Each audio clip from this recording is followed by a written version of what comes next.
Mutfağımdan herkese merhaba arkadaşlar. Akşam için müthiş bir tarifle geldim sizlere. Bir dilim kesinlikle size yetmeyecek, yedirdikçe yedirten bir tarif. Buyurun hep beraber yapımına geçelim. Evet, ilk olarak patatesleri haşlamak ile işe başlayacağım. Bu nedenle tenceremin içerisine 8 tane orta boy patatesi bıraktım. Üzerini geçecek kadar su koydum ve kaynamaya bırakıyorum. Patateslerimiz haşlanırken şimdi biz tavuklu harcını hazırlayalım. Tavamın içerisine yaklaşık olarak 3-4 yemek kaşığı dolusu sıvı yağ bırakıyorum. Yağım böyle kızar kızmaz da içerisine tavukları bırakıyorum. Ben biraz iri doğradım. İsterseniz daha küçük de doğrayabilirsiniz. Yüksek ateşte mühürleme işlemini yapacağız. O esnada kesinlikle karıştırmıyoruz.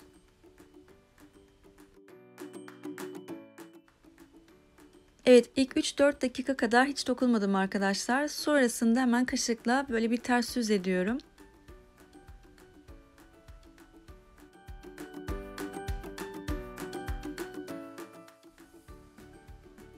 Evet, şimdi dikkat ederseniz tavuk artık suyunu salmaya başladı. Bu aşamada hiç altını kısmadan suyunu çekene kadar ben pişirmeye devam edeceğim. Evet, kısa bir süre içerisinde tavuk suyunu çekti. Şimdi üzerine doğramış olduğum soğanı ilave ediyorum. Ben 2 tane soğan kullandım. Üzerine de 2 diş sarımsak doğradım. Onu bırakıyorum. Ama sarımsağınız oldukça iri ise bir tane yeterli gelecektir. Şöyle bir karıştırıyorum. Soğanları çok fazla öldürmeye gerek yok. Biraz böyle kavrulduktan sonra üzerine biberleri ekliyorum. Kırmızı ve yeşil biber kullandım. Onları da yine soğan gibi küçük küçük doğradım. Benim elimdekiler dolmalık biberdi. Bu nedenle birer tane yeterli geldi.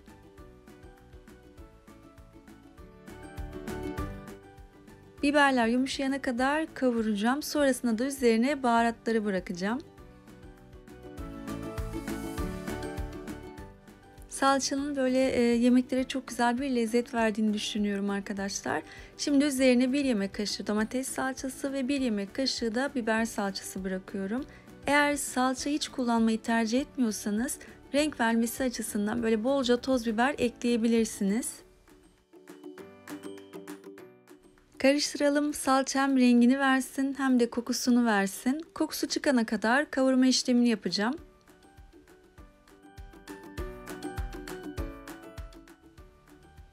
Evet, şimdi üzerine tuzunu ilave ediyorum. 1 tatlı kaşığı tuz, 1 tatlı kaşığı pul biber, 1 tatlı kaşığı karabiber, 1 tatlı kaşığı dolusu kekik ve böyle yarım tatlı kaşığı da kimyon ilave ediyorum. Tabii ki baharat ve tuz miktarını damak tadınıza göre artırabilir veya azaltabilirsiniz. Tekrar bir karıştırıyorum. Hepsi birbiriyle güzelce harmanlansın, lezzetleri birbirine geçsin. Evet, tavuk sotemiz hazır. Bu şekilde daha yenebilir. Çok lezzetli oluyor. Şimdi bakalım patateslerimiz haşlandı mı? Hemen kontrol ediyorum. Evet, yumuşamış. Ocaktan artık alıyorum. Kabuklarını soyup hemen geliyorum.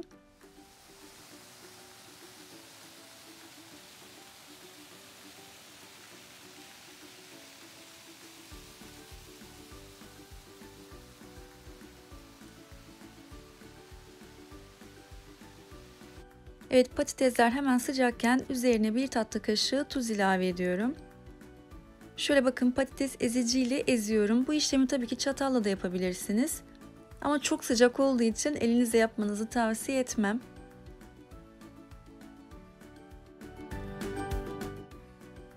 Evet, ezilen patateslerin üzerine 1,5 yemek kaşığı tereyağı bırakıyorum. Arzu ederseniz margarin de kullanabilirsiniz ama tereyağı çok daha güzel bir lezzet veriyor. Hemen karıştırıyorum. Şu an patatesler sıcak olduğu için tereyağı içerisinde çok çabuk eriyip gidecek. Püremizi biraz baharatlarla tatlandırmak istiyorum. Bu nedenle 1 çay kaşığı pul biber ve 1 çay kaşığı da karabiberi üzerine ekliyorum ve tekrar karıştırıyorum. İyice karıştıralım ki baharat da tuz da böyle her tarafına iyice dağılsın. Ve 1 tane yumurta kırıyorum. Eğer patates püresini fırında pişirmek istemiyorsanız yumurta yerine süt kullanabilirsiniz. Yarım çay bardağı kadar veya 2-3 yemek kaşığı kadar yeterli olacaktır süt miktarı.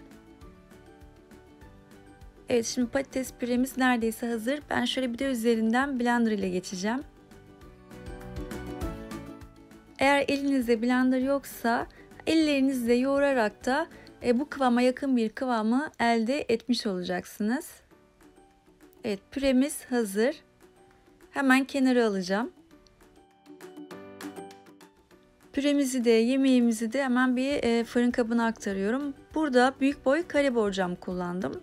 Dikdörtgen olur, yuvarlak olur, elinizin altında hangisi varsa. Şimdi püremin yarısını tabanına bırakıyorum. Ve spatula ile hiçbir yeri boşluk kalmayacak şekilde yayıyorum.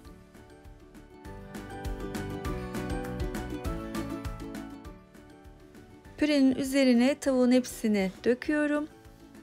Tavuk yerine isterseniz kuşbaşı etle de hazırlayabilirsiniz. Kıyma ile de hazırlayabilirsiniz.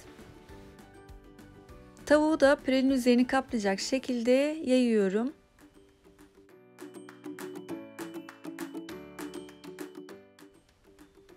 Şimdi geri kalan pürenin hepsini de tavuğun üzerine bırakıyorum.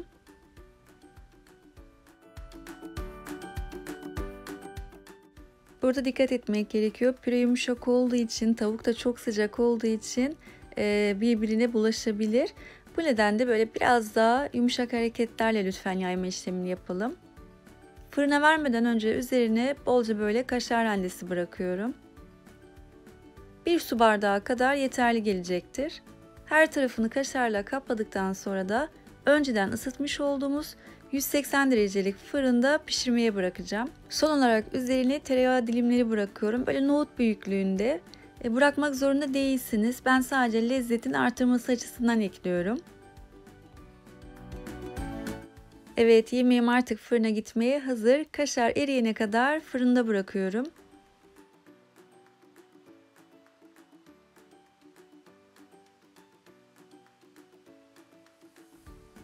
Ve yemeğimiz hazır. Böyle pişme sırasında gerçekten mutfak efsane koktu. Ben kaşarın tamamen kızarmasını istemedim arkadaşlar.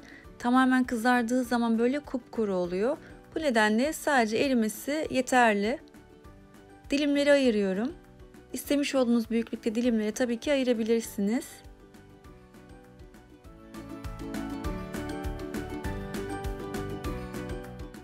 Ve sıra geldi sunuma. Hemen bir dilim alıyorum ve size daha yakından göstermeye çalışacağım.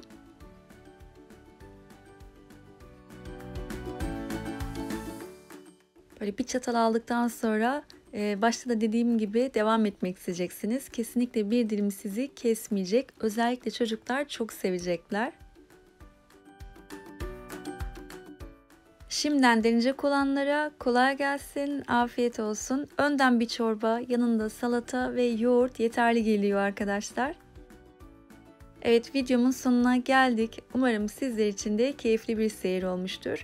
Lütfen kıymetli yorumlarınızı, beğenilerinizi eksik etmeyin. Mümkünse sosyal medya hesaplarınızda paylaşarak ailemizin biraz daha büyümesine katkı sağlayabilirsiniz. Bir diğer videomda görüşmek üzere. Hoşça kalın, sevgiyle kalın.